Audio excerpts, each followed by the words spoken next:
It happened deep in the cedar-lined slopes of the Cascade Range, where the air still smells of rain even on a clear day, and sunlight filters through mossy branches like soft gold ribbons from the sky.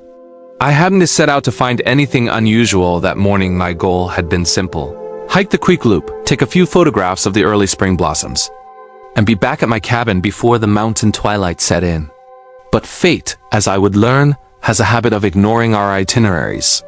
The forest was quiet except for the trickle of glacier-fed streams and the occasional scolding sound of a Steller's jay. My boots tapped against the damp soil as I moved, camera ready. Mind in that meditative space where thoughts thin out and senses sharpen. I stopped near a fallen log to take a sip from my thermos. That's when I noticed it, movement just beyond the undergrowth to my right.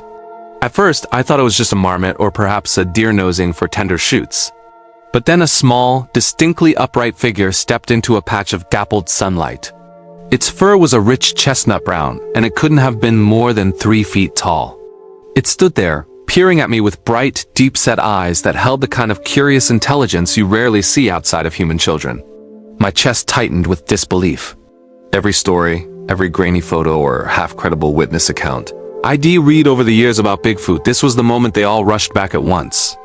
I froze, not from fear, but from awe. The little one's head tilted, almost comically, as if calculating whether I was friend, foe, or something entirely new. My instincts told me not to make sudden movements. So I did something simple. I slowly raised my hand and waved. What happened next is etched in my mind like the first line of a poem. The young Bigfoot raised his tiny, fur-covered hand and waved back, mimicking me with uncanny precision. My breath caught. It wasn't just a reflex. There was intention there. A boldness lit in his eyes, the way a child is might when they've learned a new trick and are eager to show it off again. Testing the waters, I crouched slowly, resting one hand on my knee. He watched my every move, then began to lower himself in the same way, though his balance was wobbly and he toppled sideways into the ferns. I chuckled softly. The sound seemed to reassure him because he sat up, brushed an invisible speck from his arm, and straightened proudly. I began to see this interaction for what it really was. A dialogue without words. A moment of shared curiosity between two very different beings who were meeting halfway. I tapped my chest lightly and said, "Me." Then I pointed toward him.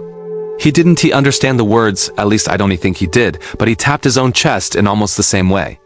The mimicry wasn't perfect, but the meaning was clear. I see you.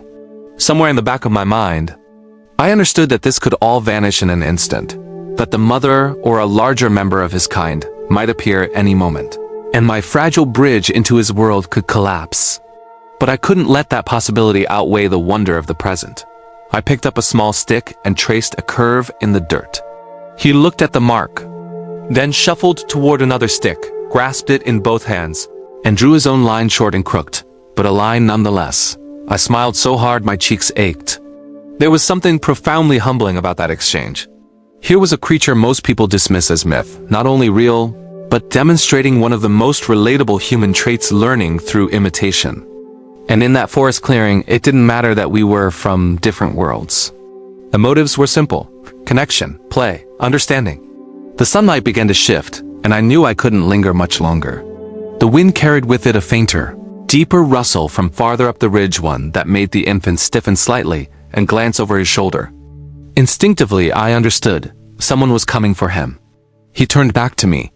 For a brief moment, his expression softened in a way words can't quite touch. It was trust, however fleeting. I raised my hand one last time and waved. He returned the gesture, this time with a little bounce in his motion, almost as if he'd invented a more joyful version of the move. Then, in a few quick strides, he melted back into the green shadows, vanishing so completely that the forest looked as though it had never parted for him at all. I stood there for a long time afterward, listening to the rustle of leaves and the rhythmic pulse of my own heartbeat. It's rare in life to experience such pure, unfiltered wonder. What struck me most wasn't just that I had seen a young Bigfoot, it was that in those few stolen minutes, we had both learned from each other. He'd learned to wave, to crouch, to draw a clumsy line in the dirt. I'd learned that communication transcends language, that recognition is a gift, and that sometimes the most extraordinary blessings arrive when you are simply present enough to notice. When I finally returned to my cabin that evening, The memory played over and over as I sipped tea by the fire. Out there, under the ancient cedars, mystery had stepped into the light, and instead of fear or skepticism, it had offered a small hand in friendship. And that, I realized, is the kind of moment you carry for the rest of your life. Not just because it is rare, but because it reminds you that kindness, curiosity, and joy are universal languages, understood by all living beings when we dare to meet each other halfway.